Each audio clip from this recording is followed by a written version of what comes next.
ஓம் ஸ்ரீ மகாபெரியவா சரணம். தெய்வத்தின் குரல், முதல் பாகம்.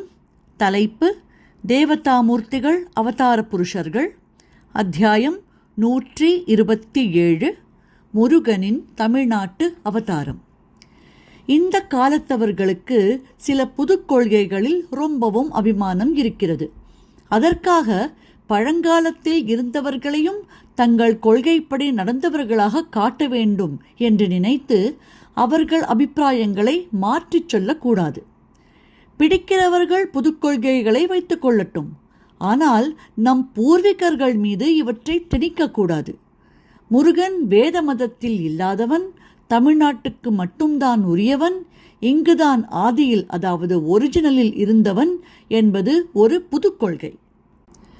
யாகம் செய்கிற வேதியர்கள் தொழுகிற தெய்வம் என்று திருப்பரங்குன்றத்தில் இருக்கிற முருகனை சங்க நூலான திருமுருகாற்றுப்படை சொல்கிறது. முருகன் அவதாரமான ஞானசம்பந்தர் தாம் வேதத்தை வளர்க்கவே வந்ததாகச் சொல்லிக் கொள்கிறார். வேத வேள்வியை நிந்தனை செய்துழல் ஆதமில்லி யமன் என்றும் மறை வழக்கமிலா மாபாவியர் என்றும் சம்பந்தரே சொல்லியிருக்கிற சமணர்களை வென்று மறுபடி வைதிக தர்மத்தை நிலைநாட்டத்தான் அவர் அவதாரம் பண்ணினார். சாக்ஷாத் அம்பாளுடைய க்ஷீரத்தை சம்பந்தர் பானம் பண்ணினார் என்பதே அவர் அவளுடைய நேர் பிள்ளையான சுப்பிரமணியம் என்பதற்கு அத்தாட்சி.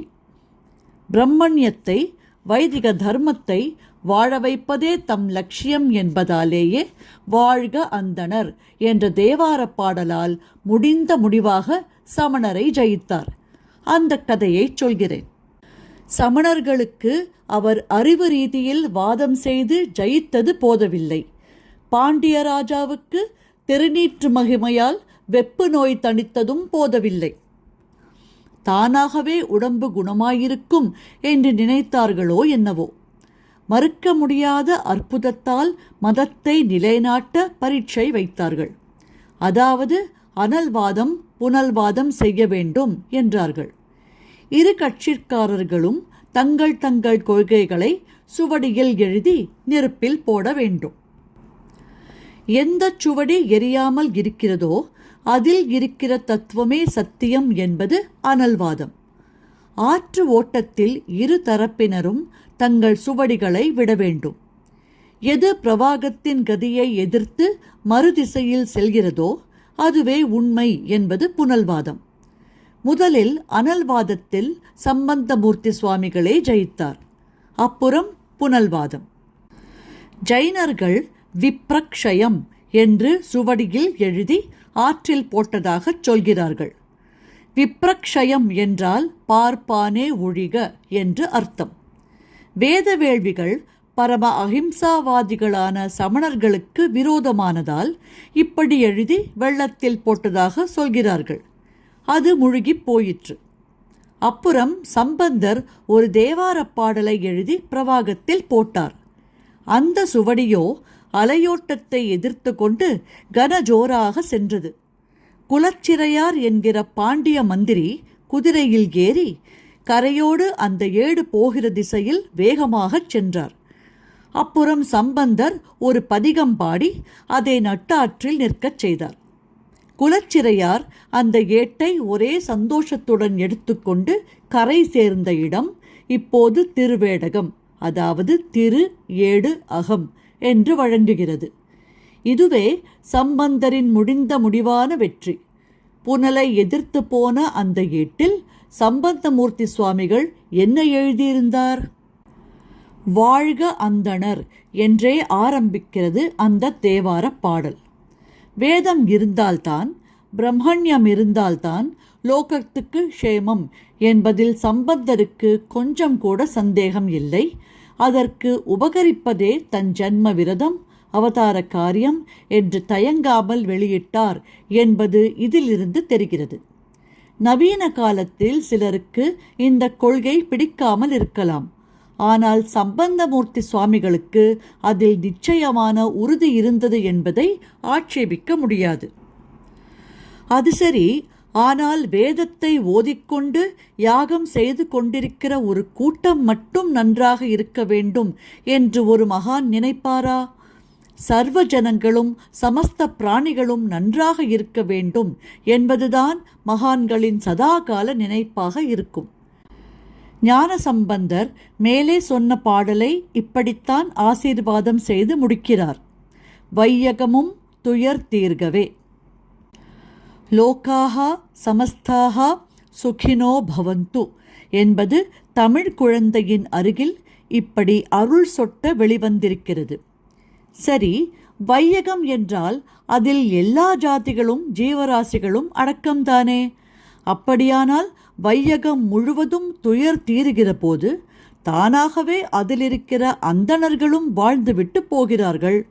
அவர்களை எதற்கு வையகத்தை சேராதவர் மாதிரி தனியாக பிரித்து முதல் ஸ்தானம் கொடுத்து வாழ்க அந்தணர் என்று சொல்ல வேண்டும்? பிராமண ஜாதியில் பிறந்ததால் சம்பந்தமூர்த்தி சுவாமிக்கு தனி அபிமானமா? ஒரு மகானுக்கு இப்படி சின்ன அபிமானங்கள் இருப்பதாக சொல்வது நன்றாகவே இல்லையே. லோகக்ஷேமம்தான் அவருக்கு லட்சியம். ஆனால் அதற்கு சாதனம் வேத யஜ்ஞங்கள்தான்.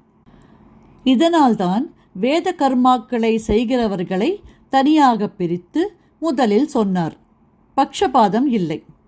வாழ்க அந்தணர் வானவர் ஆனினம் வீழ்க தன்புனல் வேந்தனும் ஓங்குக. வானவர்களான தேவர்களுக்கு யஜ்ஞத்தில் ஆகுதி கொடுத்தால்தான் மழை பெய்யும், தன்புனல் வீழும். மழை பெய்து தானிய சுபிக்ஷம் உண்டானால்தான் ராஜாங்கம் செழிக்கும், வேந்தன் ஓங்குவான். நடுவே ஆனினம் என்று ஏன் தனியாகச் சொல்லியிருக்கிறது? முடிகிற போது வையகம் என்று சொன்னதில் இதுவும் அடக்கம்தானே. அந்தணரை தனியாகச் சொன்னதற்கு காரணம் அவர்கள் செய்கிற யாக கர்மா என்று சொன்னீர்கள். சரி, பசுக்களை ஆனினத்தை தனியாகச் சொன்னது ஏன் என்று கேட்பீர்கள். லோகோபகாரம் செய்ய வேண்டும் என்கிற பரம நியமங்களுடன் வாழ்ந்து வேதங்களை சொல்லி ஆகுதி செலுத்தி யாகத்தை செய்பவர்கள் என்பதால் அந்தணர்களை சொன்னது போலவேதான் யாகத்தில் ஆகுதியாகிற நெய்யையும் பாலையும் எரிப்பதற்கு உதவுகிற சாணத்தையும் தருகிறது என்பதாலேயே ஆனினத்தை தனியாக குறிப்பிட்டார். ஆக தனியாக இவை மட்டும் நன்றாக இருக்க வேண்டும் என்ற ஓரவஞ்சனை இல்லை.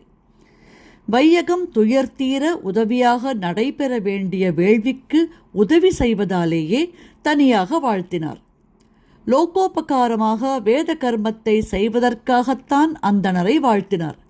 அந்த கர்மாவை விட்டுவிட்டவர்களுக்கு இந்த வாழ்த்து இல்லை. அப்படிப்பட்டவர்களுக்கு நானும் வக்காலத்து வாங்க வரவில்லை.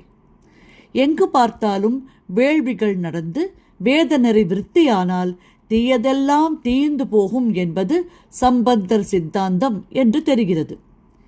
ஆழ்க தீயதெல்லாம் அரண்நாமமே சூழ்க வையகமும் துயர் தீர்கவே என்று பின் 2 வரிகளில் பாடுகிறார். வேத நெறி என்பது ஒரு பெரிய ஆறு.